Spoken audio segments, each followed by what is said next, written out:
गुस्से का इलाज। एक जॉइंट परिवार था। ये परिवार पिछले कई सालों से एक साथ ही रहता आया था। इस परिवार में कुल 3 पीढ़ियां बसा करती थीं। लोग इनकी एकता की मिसालें दिया करते थे। लेकिन एक नई बहू के इस परिवार में दाखिल होने से इस परिवार की शांति अब खतरे में आ चुकी थी।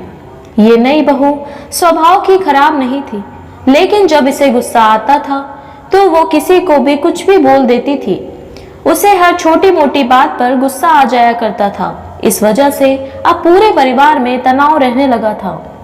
ऐसा लगता था कि इतने सालों से जो परिवार एकजुट था वो अब कभी भी टूट कर बिखर सकता है। गुस्सा शांत होते ही बहू को अपनी गलतियों का एहसास होता। वो पश्चाताप करती, लेकिन फिर सब भुलाकर अगली बार गुस्सा करती और वही बातें दोहराती। एक बार उनके घर एक साधु बाबा आए। इस नई बहू ने अपनी परेशानी उस बाबा को बताई और उससे कोई उपाय हो तो बताने के लिए कहा। साधु ने अपने झोले से एक दवा की शीशी निकाली और उस महिला को देते हुए कहा कि तुम्हें जब भी गुस्सा आएगा इस दवाई की 4 बूंदें अपनी जेब पर रख लेना और 10 मिनट तक उसे मुंह में दबाए रखना। अगर तुम 10 मिनट तक उसे मुंह में नहीं रख पाई तो ये दवा काम नहीं करेगी।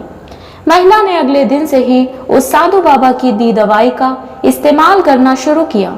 10 दिनों बाद जब वो साधु फिर से उसके घर आया तब महिला ने उसके पैर पकड़ लिए और कहा कि साधु बाबा, आपकी दवाई काम कर गई।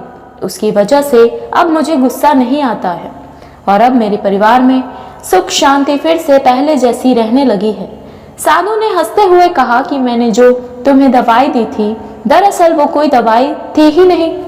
शीशे में तो मात्र पानी भरा था।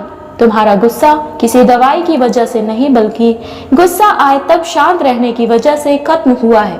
दोस्तों, आप में से कितने लोग मानते हैं कि जब गुस्सा आए तब शांत रहने से गुस्सा अपने आप कम हो जाता है? बड़े बुजुर्ग या हमारी धार्मिक पुस्तकें भी तो यही बताती हैं कि गुस्से का एकमात्र इलाज मौन ही है।